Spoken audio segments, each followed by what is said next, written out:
आज की क्लास में हम चर्चा करेंगे वैद्युत आवेशों के मूलभूत गुण, यानी जो basic properties of electric charge क्या है। यदि हम इंग्लिश में बात करें, ठीक है, तो इसी को हम लिखेंगे बेसिक प्रॉपर्टीज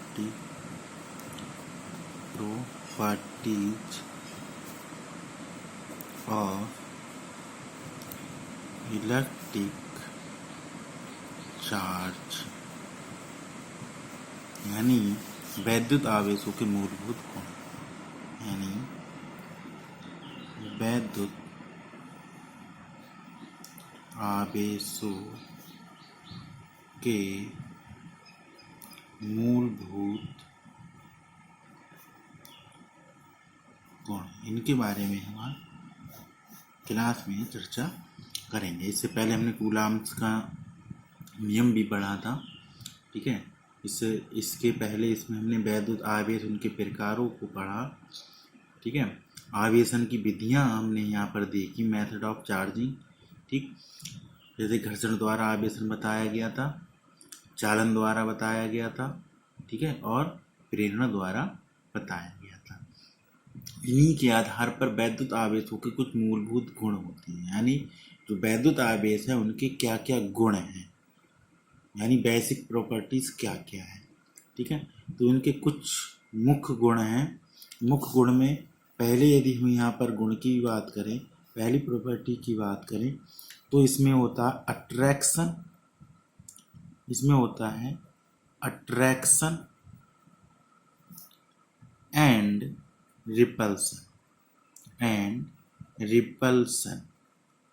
ठीक है। अट्रैक्शन एंड रिपल्सन, ठीक है। अट्रैक्शन में क्या है, यानी आकर्षण करना। इसकी हम बात करें तो ये है क्या, आकर्षण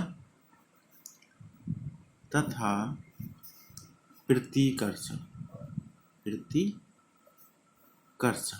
ठीक है। ये इसके हिंदी में इसका नाम है, ठीक है क्या। जब हम दो, यानी जब समान आवेश, यहाँ पर हम कह सकते हैं, पहला पॉइंट यहाँ पर है, ठीक है, समान आवेश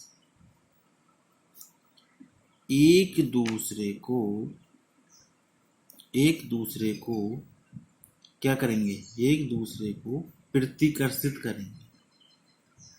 क्या करेंगे, प्रतिकर्षित, ठीक है, करते हैं, पहला पॉइंट। इसी में दूसरा पॉइंट है कि विपरीत आवेश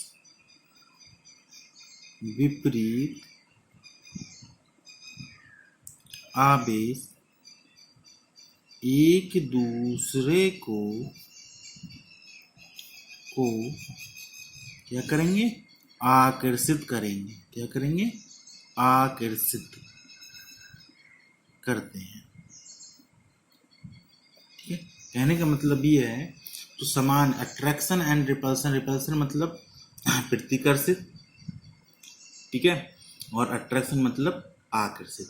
यानी जब समान आवेश होंगे तो वो एक दूसरे को क्या कर देंगे, प्रतिकर्षित करेंगे, और यदि विपरीत आवेश होंगे वो एक दूसरे को आकर्षित करेंगे। कैसे, जैसे हमने मान लिया, जैसे उदाहरण के तौर पर हम यहाँ पर देखें, ठीक है, यदि किस पर प्लस चार्ज है, हमारे कोई आवेश ए है मानी, इस पर हमने प्लस चार्ज दे दिया, दूसरा आवेश भी हमने ले लिया और इस पर भी हमने प्लस चार्ज दे दिया, हमने मान लिया बी है, ठीक है।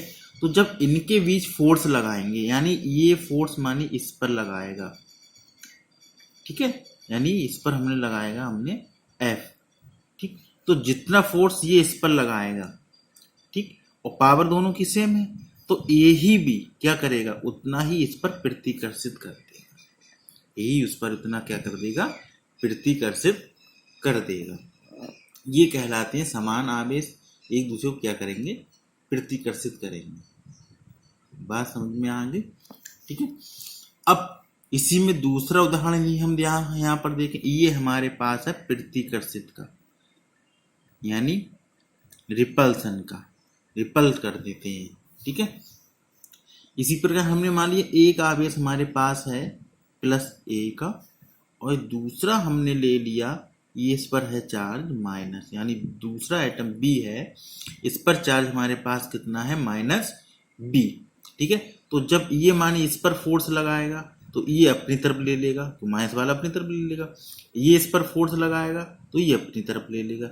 यानी कहने का मतलब ये है ये क्या करेंगे, एक दूसरे को आकर्षित करेंगे, यानी प्लस वाला अपनी तरफ खींचना चाहेगा, माइनस वाला अपनी तरफ खींचना चाहता है। यानी ये चाहेगा मुझे फोर्स कम लगाना पड़े, ये कहेगा मुझे, यानी दोनों एक दूसरे को क्या कर देंगे, आकर्षित करेंगे, यानी अपने पास में। यानी मान एटम ये हैं तो ये एटम क्या हो जाएंगे, पास आ जाएंगे।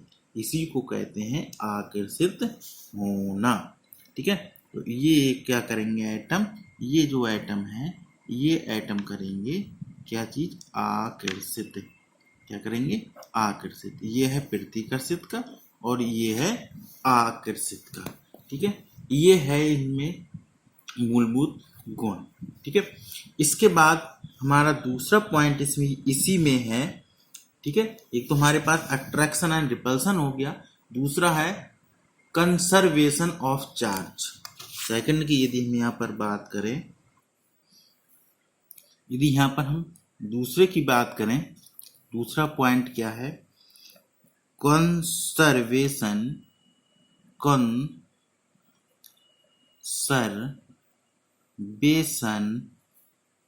Of charge, of charge. यदि हिंदी में इसको हम कहें तो आवेश का संरक्षण, आवेश का संरक्षण, ठीक है।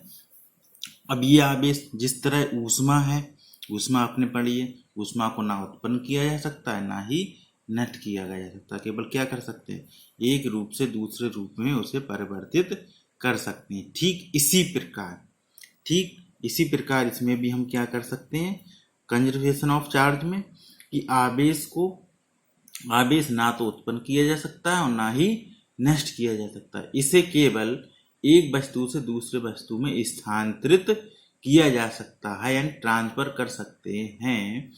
इसी को हम कहते हैं क्या, हम कह सकते हैं कि किसी भी आइसोलेटेड सिस्टम यानी विलगित निकाय पर जो कुल आवेश है वो नियत रहता है। यानी हम यहाँ पर जो मेन पॉइंट हमारा है वो ये है कि किसी भी, ठीक है, यानी किसी भी का मतलब हम यहाँ पर कह सकते हैं, यानी किसी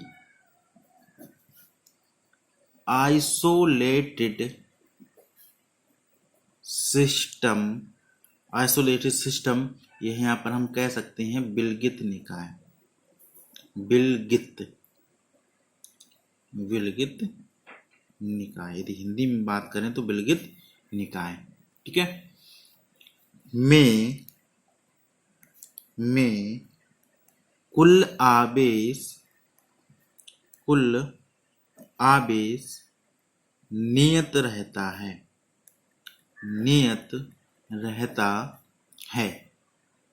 ठीक है। इसके हम कुछ उदाहरण भी हैं, ठीक है। उन उदाहरण के ऊपर हम अभी चर्चा करते हैं, एक एक करके हम बता देते हैं, उसका हम एक्सप्लेन करेंगे, ठीक है। तो इसके कुछ उदाहरण हैं। उदाहरण में हम यहाँ पर देखें तो आवेश का संरक्षण समझ में आ गया होगा। इसको ना तो हम आवेश को उत्पन्न कर सकते हैं और ना ही नष्ट कर सकते हैं, केवल क्या कर सकते हैं, एक रूप से दूसरे रूप में परिवर्तित कर सकते हैं, ठीक है। इसके कुछ उदाहरण हैं, निष्कर्ष कैसे हमने निकाले, जैसे पहले की हम बात करें, ठीक है। तो जब किन्हीं दो वस्तुओं को आपस में रगड़ने पर क्या होगा, ठीक है। दूसरा इसी में होगा, ठीक है, युग्म उत्पादन है, ठीक है। तीसरा इसी में हम पढ़ेंगे युग्म विनाश, ठीक है। इसकी हम बात करें तो ये होगा पेयर प्रोडक्शन, पेयर प्रोडक्शन, इसकी हम बात करें तो ये होगा पेयर एनिलिलेशन। ठीक है, ये है। इसी में हम तीसरे की बात करें, ठीक है, यानी चौथे पॉइंट की बात करें, ठीक है, तो ये इसके कुछ उदाहरण हैं, 3 ये उदाहरण हैं, ठीक है, इसके द्वारा हम कर सकते हैं। यानी ए पॉइंट, इसको हम चाहे पहले ए पॉइंट दे दो, इसे बी पॉइंट दे दो, इसे सी पॉइंट दे दो, ये भी हम यहाँ पर कर सकते हैं। ठीक है, तो इसके बारे में हम कल चर्चा करेंगे, जब तक कि इसको आप अपनी कॉपी में नोट कर लें। और नीचे जो रेड कलर का है, ठीक है, उस पर सब्सक्राइब कर दें और वीडियो को लाइक भी कर दें, इससे मोटिवेशन मिलेगा और हम तुम्हारे लिए अच्छे से अच्छे, बेहतर से बेहतर वीडियो बनाकर समझाने का प्रयास करेंगे। इसके आगे कुछ न्यूमेरिकल्स भी हैं, यहाँ पर न्यूमेरिकल्स को भी हम आपको बताएंगे। ठीक है, जब तक के लिए नेक्स्ट वीडियो के लिए धन्यवाद।